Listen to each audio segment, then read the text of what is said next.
There's over $1 trillion of waste in supply chains today. The net zero carbon emission is something that corporates are taking very seriously. To meet these objectives, they're going to have to take into consideration CO2 emissions. Hello, and welcome back to Net Zero Carbon. This is a show at FreightWaves where we deep dive on reducing carbon intensity with a special lens on freight, fuel, and energy. I'm Mary O'Connell, your host, and I'm joined today by Dave Slade, Chief Technologist at Chevron Renewable Energy Group. Dave, how are you? I'm doing well. Thank you very much for having me today. Of course. Thank you for joining the show. Today, we are discussing the multitude of ways Chevron Renewable Energy Group is helping its customers take the next steps in lowering their carbon journeys. Right, Dave? Yes, that's correct. The transportation sector is currently one of the largest sources of life cycle greenhouse gas emissions in the U.S. So we have a real opportunity to make a large and lasting impact. For quite a few years, carriers, shippers, brokers, fuel brokers across transportation modes have been increasingly focused on reducing the life cycle carbon emissions of their operations. So embracing these alternatives to traditional fuels is not only about aligning with environmental regulations or policy goals, it can also be a strategic move for carriers to position themselves as a more responsive supply chain partner and potentially expand their business opportunities. That's why it's so important to us to provide multiple ways to implement lower carbon solutions for these folks. I love that. And before we dive too much deeper into everything, tell us a little bit about you and your background in the company. Yeah, I've been in the renewable fuels industry since 2007, and I've been in various leadership and strategy roles, technical support roles, product development, engine manufacturer acceptance, various things, with a big emphasis today on getting these fuels out and removing barriers to implementation. So our goal here at Chevron is to grow renewable fuels production capacity to 100,000 barrels per day by 2030. Wow. Well, let's get into it. What are Chevron's main initiatives for helping customers implement lower carbon intensity solutions? Yeah, our big focus, and this has been going on for a long time, is to expand the use of renewable fuels. In the past, this has been biodiesel and renewable diesel, but going forward, we're also looking into producing and distributing sustainable aviation fuel, renewable natural gas, also known as RNG, compressed natural gas or CNG, renewable gasoline blend, and hydrogen.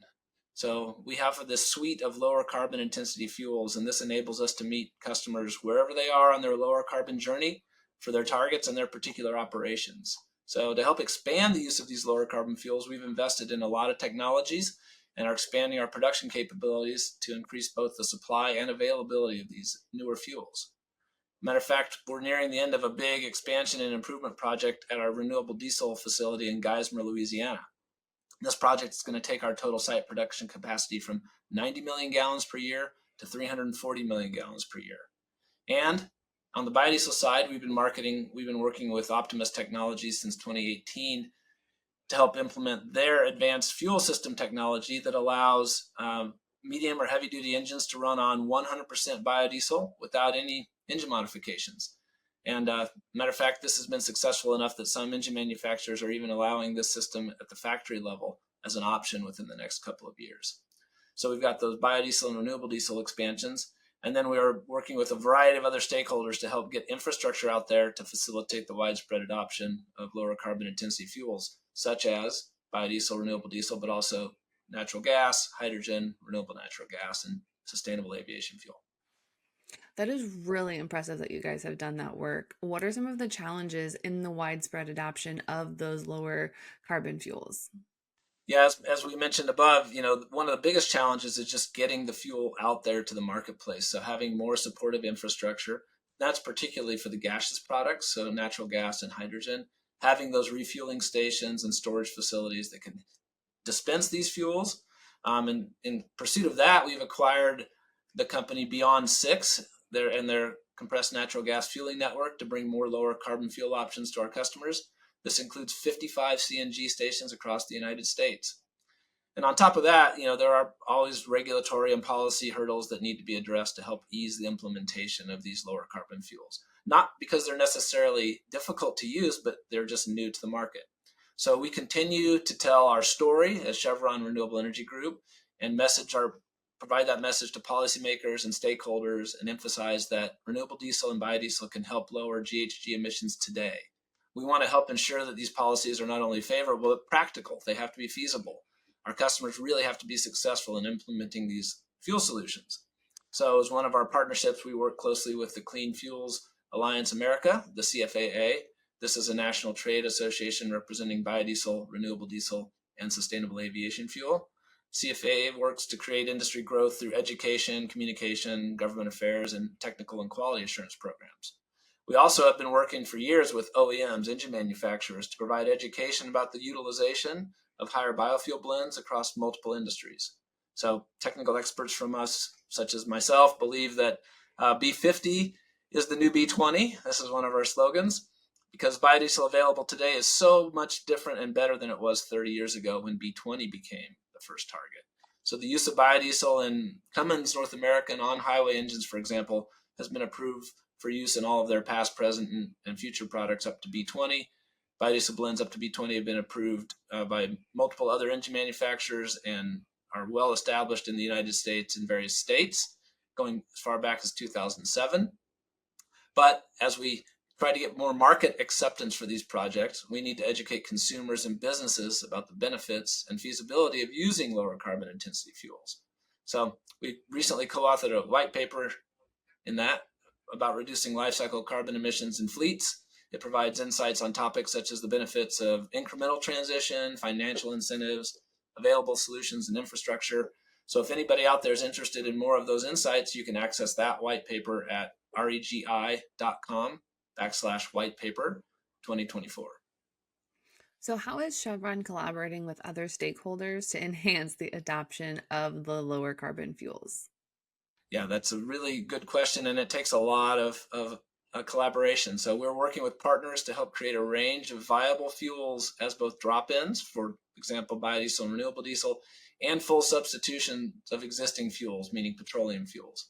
Those partnerships are really making an impact. We have great relationships and work closely with multiple companies, not just engine manufacturers such as Cummins and trade organizations like the CFAA, but also big fuel users out there, companies that use a lot of fuel, fleet managers, and state and local governments that are looking at ways to help lower their carbon intensity. A lot of times those public entities have more advanced programs than some of the private companies out there.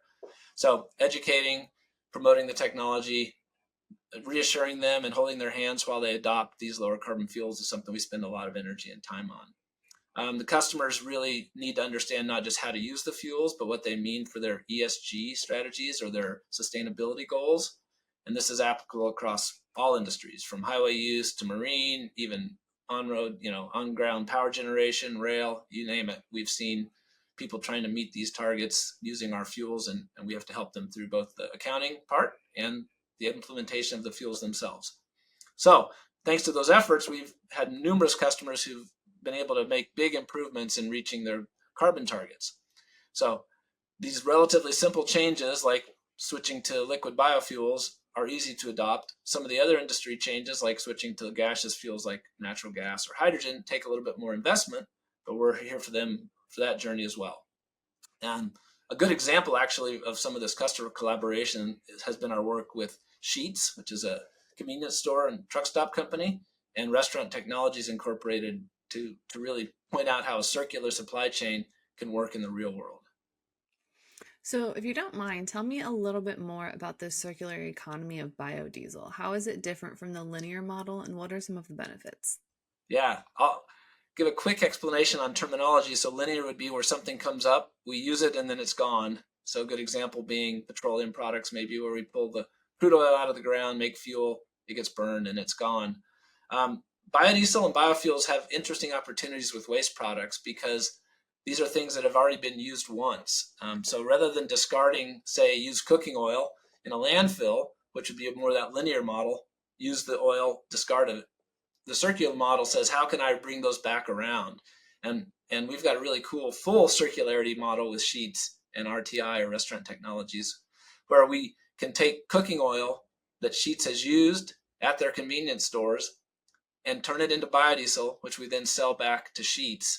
So to do it that way really gives the companies involved a sense of satisfaction that they're participating, not just in their own business, but they're actually contributing to something that's making a big impact on the world by using something as much as possible.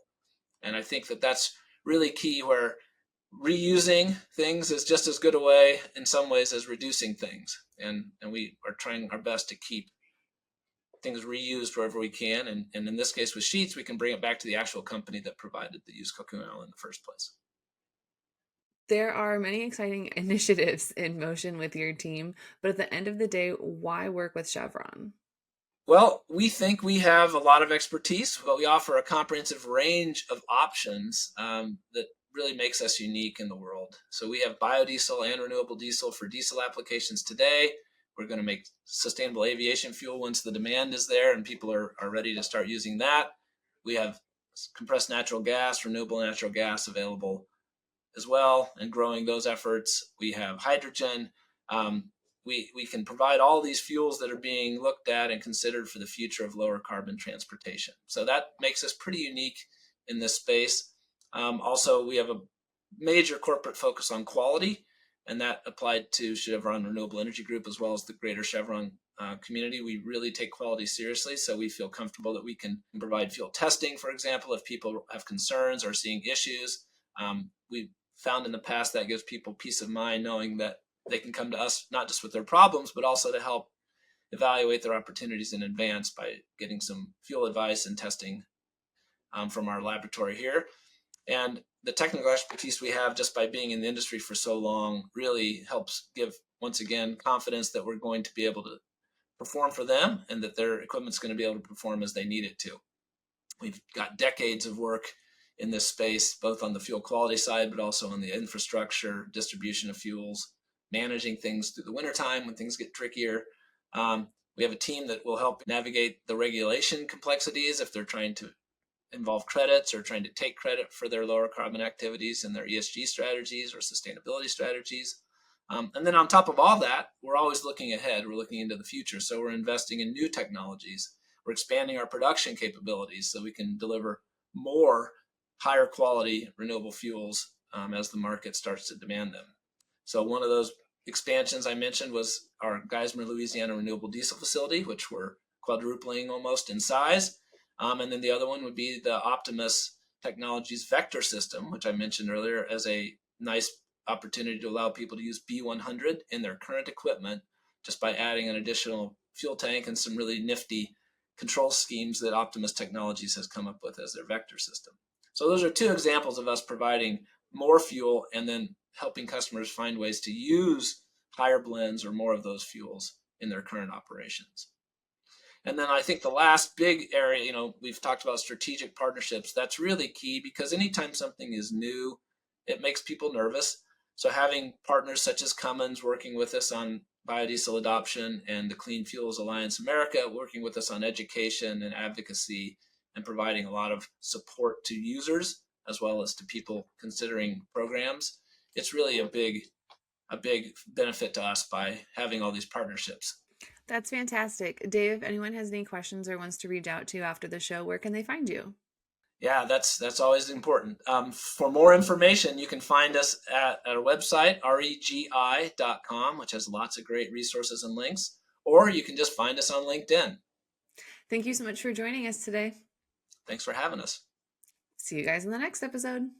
There is over $1 trillion of waste in supply chains today. The net zero carbon emission is something that corporates are taking very seriously. To meet these objectives, they're going to have to take into consideration CO2 emissions.